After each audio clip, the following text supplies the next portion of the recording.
नमस्कार साथियों। आज एक ऐसे टॉपिक पर बात करना है।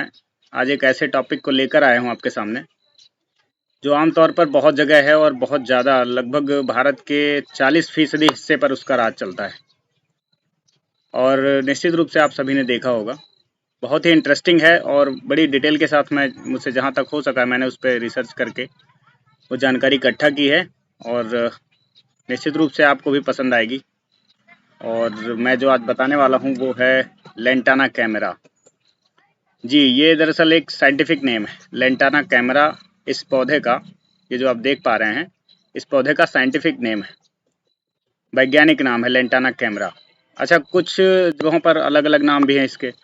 कुछ लोग इसे पंचफूली भी कहते हैं, तो कुछ गुलचिटार भी कहते हैं और कई जगह के क्षेत्रों में इसे क्या कहते हैं, अन्य भी नाम हैं इसके, कुछ गुलमेहंदी वगैरह भी कहते हैं। हालांकि सबकी अपनी बोली है, अपनी क्षेत्रीय भाषाओं के आधार पर लोग बताते हैं।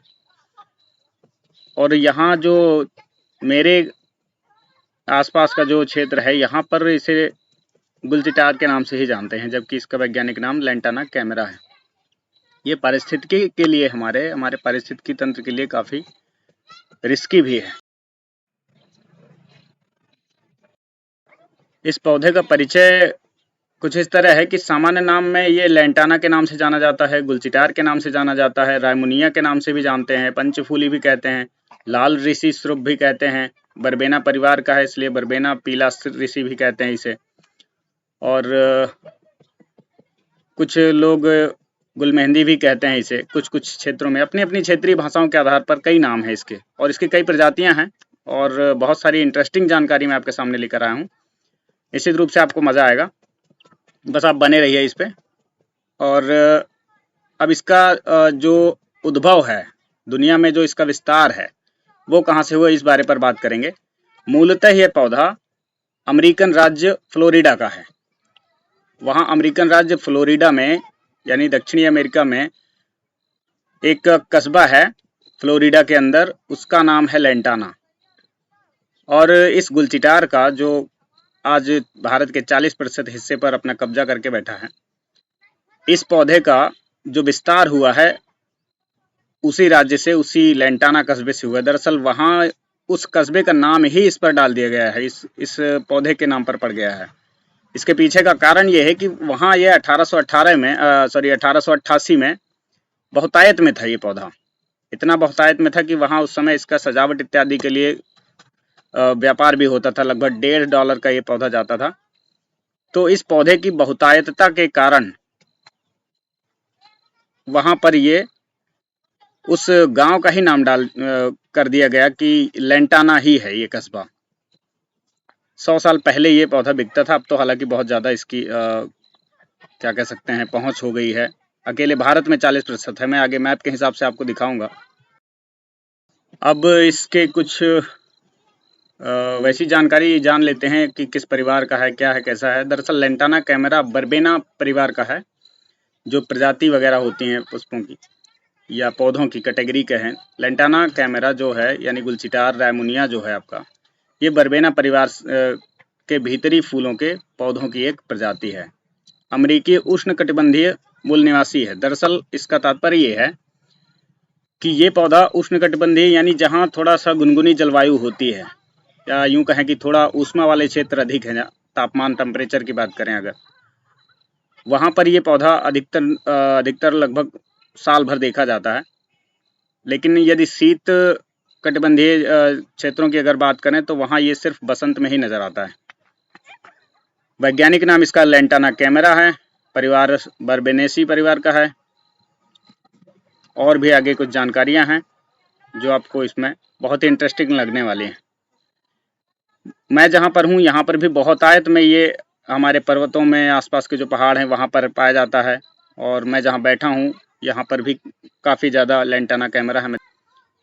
इसके फल जो होते हैं छोटे छोटे होते हैं, मांसल होते हैं, यानी बीज के ऊपर एक टाइप का गूदा रहता है जिसका आकार, जो व्यास है उसका 3 मिलीमीटर का होता है, यानी काफ़ी छोटा होता है। और इसका रंग जो होता है नीला होता है। और ये कच्चे में होता है। और कच्चा लेंटाना का फल काफ़ी जहरीला होता है बच्चों के लिए या इंसानों के लिए भी। पशुओं के लिए भी फूड पॉइजनिंग वगैरह पैदा करता है, जो कि काफ़ी नुकसानदेह हो सकता है। लेकिन पकने के बाद इसके फल कभी कभार इंसान भी खा लेते हैं, पक्षी तो खाते ही हैं, पक्षियों को कोई नुकसान नहीं है इससे, हालांकि उनसे इसका विस्तार बहुत ज़्यादा है। इसका परागण जो है, यानी इसका जो उत्सर्जन जो होता है इसका, ये दरअसल उभयलिंगी होता है पौधा। इसका जो फूल है वो उभयलिंगी होता है। उभयलिंगी इन द सेंस कि लेडी जेंट्स दोनों एक ही में होते हैं, वो उभयलिंगी कहलाते हैं। तो इसका जो नर और मादा का जो कंपोजिशन है वही इसको और ज़्यादा विस्तार देता है, क्योंकि इसे ढूंढना नहीं पड़ता है, अपना जोड़ा ढूंढना नहीं पड़ता है। या परागण जो होता है इनका, वो कीटों से तो होता ही है, पैरों में उनके लग करके इसके एंडोकियम, नर एंडोक्रियम और मादा जो गाइनोकियम है, इनके साथ पुंकेसर वगैरह जो होते हैं, अंडा और अंडाशय, वो आपस में हवा और कीटों के मदद से बहुत जल्दी ही शामिल हो जाते हैं। परागण एंटोमोनेफिलस यानी कीड़ों द्वारा होता है, जो जैसे कि तितली बैठ गई, भौंरा आके बैठ गया और चिड़िया आके बैठ गई, तो इनके पैरों में इसके परागण के या पुंकेसर वगैरह लिपट के एक दूसरे में मिश्रित हो जाते हैं और इस तरह ये आगे फिर से अपनी फलों को, फिर से बीजों को तैयार करने लगता है। प्रसार अगर देखें इसका, तो इसका प्रसार जो है गुरुत्वाकर्षण के फैलाव से तो होता ही, यानी जो हवा चलती है या नीचे जो गिरता है उससे तो इसका प्रसार होता ही होता है, हर हाल में होता है। लेकिन इसके अलावा भी आप देख सकते हैं कि ये जब पक्षी जब खाते हैं इसको, ये फल हैं इसके, और इसे जब खाते हैं और जहाँ जहाँ बीट करते हैं वहाँ वहाँ ये फैलता है।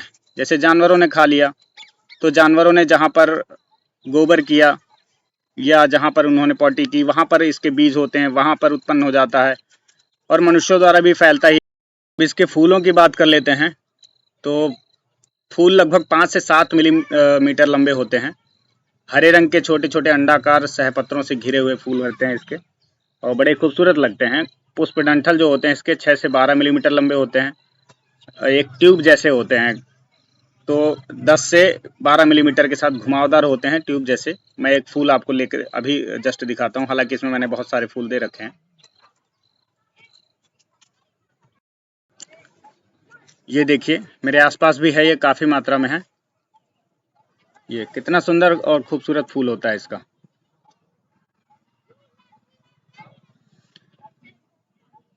अच्छा, इसमें 10 से 12 मीटर के साथ घुमावदार इसका फूल होता है अंदर, आरोही बालों के साथ। आरोही यानी अंदर की तरफ जाते हुए। शीर्ष 4 गोल लोबों में खुलते हैं। ये इसमें देखेंगे आपकी 4 दिशाओं की तरफ, यानी 4 पंखुड़ियां कह सकते हैं, जुड़ी हुई पंखुड़ियां कह सकते हैं। 6 से 8 मिलीमीटर व्यास में फैलाव है इसका। और पहला फूल अक्सर सफ़ेद होता है, ये जैसा आप स्क्रीन पर देख पा रहे हैं, पहला फूल अक्सर सफ़ेद होता है और बाद में धीरे धीरे ये उम्र के साथ पीला, नारंगी या गुलाबी हो जाता है। तने की अगर बात करें इसके, तो तने में इसके आप देख पा रहे हैं, मैंने ये जूम करके लगाई है फोटो। इसका तना रोएदार होता है। कुछ प्रजातियों के तने कांटेदार भी होते हैं। मेरे पास जो है वो कांटेदार ही है, यहाँ जो आसपास पाया जाता है वो कांटेदार ही है। पत्तियां रोएदार होती हैं, हरी होती हैं, 3 से 5 इंच तक की लंबाई इनकी हो सकती है। ये हालांकि मैंने सबसे टॉप का तोड़ा हुआ है, इसलिए ये छोटी पत्तियां हैं। आमतौर पर यदि इसकी प्रजातियों की बात करें, तो आमतौर पर 50-60 के समथिंग प्रजातियां हैं, जिनमें से भारत में भी 7-8 प्रजातियां पाई जाती हैं। और ये प्रजातियां लगभग 60 देशों में पाई जाती हैं। आपको जब मैप दिखाऊंगा तो उसमें आप देख पाएंगे लगभग 60 देशों में है। और हालांकि मैंने इसमें इसकी लगभग 130 के समथिंग मैंने इसमें प्रजातियां नाम सहित ऐड की हैं, जो कि आगे आप देखेंगे। यह पौधा वर्ष भर दिखाई देता है, जहां गर्म जलवायु होती है, उष्णकटिबंधीय होते हैं, और जहां शीत लहर वाला माहौल रहता है वहां ऐसे सावन में दिखाई देता है। 1807 में इस पौधे को एक ब्रिटिश अधिकारी इंडिया लेकर आए थे, और वो भी किस लिए लाए थे, वो साज सज्जा के उद्देश्य से लाए थे 1807 में। 1905 तक 1807 में आया था। 1905 तक ये पौधा हिमालय की तलहटी में बसे एक काठ गोदाम तक पहुंचा दिया गया। किसके द्वारा? अंग्रेज अधिकारियों के द्वारा। वहीं से यह पौधा भारत के विभिन्न भूभागों में फैला। यानी भारत में कैसे आया वो आपको जानकारी दे रहा हूं। अगर इसके अनुकूलन की बात करें तो ये लगभग सभी प्रकार की जो मिट्टी है उसमें अपनी पैदावार को बढ़ा लेता है। पैदावार कहें या कहें कि अपना साम्राज्य स्थापित कर लेता है। यानी कि हर मिट्टी के लिए अनुकूल है ये। सबसे आक्रामक खरपतवारों में से एक माना जाता है इसे। 17वीं शताब्दी के बाद लेंटाना कैमरा को दुनिया भर में एक सजावटी पौधे के रूप में वितरित किया जाता था, इसके पुष्पों की वजह से, क्योंकि ये खूबसूरत है, कई रंग बिरंगे फूल आते हैं इसमें। तो इस वजह से ये 17वीं शताब्दी में दुनिया भर में वितरित हुआ। यानी कहाँ से? अभी मैंने बताया था, फ्लोरिडा राज्य के लेंटाना कस्बे से। अच्छा, इसके कुछ उपयोग भी हैं, नुकसान भी हैं, वो डिस्कस करते हैं। लकड़ी का उपयोग खिलौने बनाने के लिए किया जाता है। यानी लेंटाना कैमरा की जो लकड़ी है उसका कुछ जो जंगली जनजातियां हैं, तो हालांकि इंसान हर चीज़ का उपयोग ढूंढ ही लेता है, तो जो जंगली जनजातियां हैं उनके लिए एक रोज़गार भी है। वो इसकी लकड़ियों को काट करके उससे बहुत खूबसूरत खूबसूरत फर्नीचर भी बनाते हैं और इससे उनकी आजीविका भी चलती है, लोगों को पसंद भी आता है। दरअसल कला की पूंछ तो हर जगह है। कला है तो आप कचरे में भी इंस्टॉलेशन बना सकते हैं, वो अच्छी कीमत देकर जाएगा। तो ये एक आजीविका का स्रोत भी है। और ये ऐसे ही नहीं कह रहे हैं, ये IUCN सूची के सबसे आक्रामक 100 प्रजातियों में से एक है। अब आप सोचेंगे कि IUCN क्या है, इसकी भी जानकारी आपको दे देते हैं। अब देखिए, मैंने अभी चर्चा किया कि इसके आदिवासी लोग जो हैं या जंगली जनजातियां हैं, तो उनमें ये एक रोजगार का भी कार्य करता है। तो आप देखिए, ये एक लेंटाना कैमरा की लकड़ियों से कितने खूबसूरत फर्नीचर बना रहे हैं। ये हैं इनके हाथ का जो हुनर है, यही इनकी आजीविका का एक साधन है और उसमें ये एक बहुत अच्छा इनकम का साधन समझ में आ रहा है। ये देखिए, ये लेंटाना कैमरा की कुर्सियां हैं, कितना खूबसूरत फर्नीचर है। आप देख सकते हैं कितना ज़बरदस्त बना हुआ है। ये देखिए, बैठने का सोफ़ा है, टेबल भी बना रखा है, गुलदस्ता रखने के बाद कितना खूबसूरत लग रहा है। लेंटाना का शू स्टैंड है, मतलब ज़बरदस्त काम है। IUCN, ये देख लीजिए, ये है इसका लोगो। IUCN यानी international union for conservation of nature, यानी अंतर्राष्ट्रीय प्रकृति संरक्षण संघ।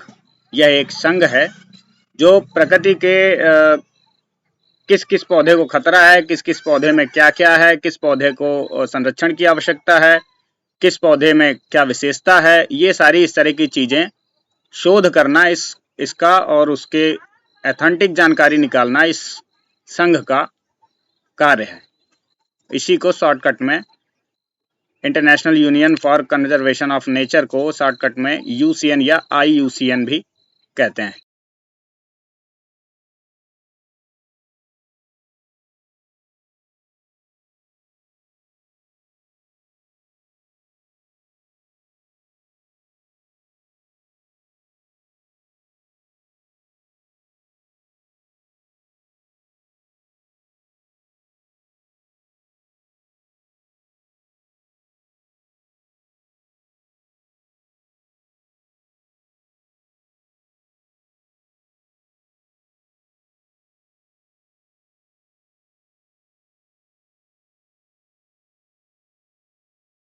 देखिए, ये इसकी प्रजातियां हैं, इनके तो नाम बड़े अटपटे से लग रहे हैं मुझे।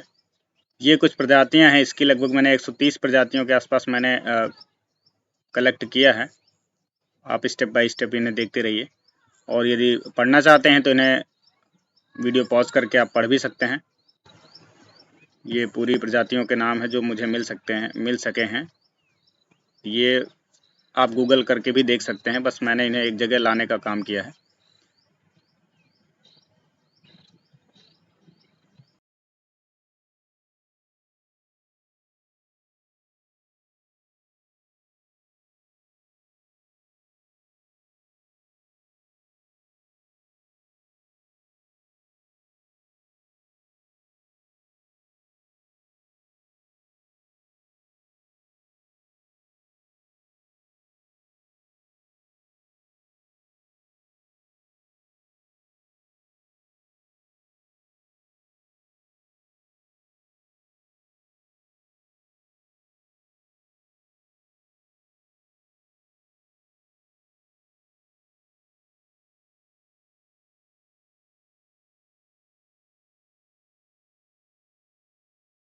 साथियों, कैसी लगी आपको जानकारी?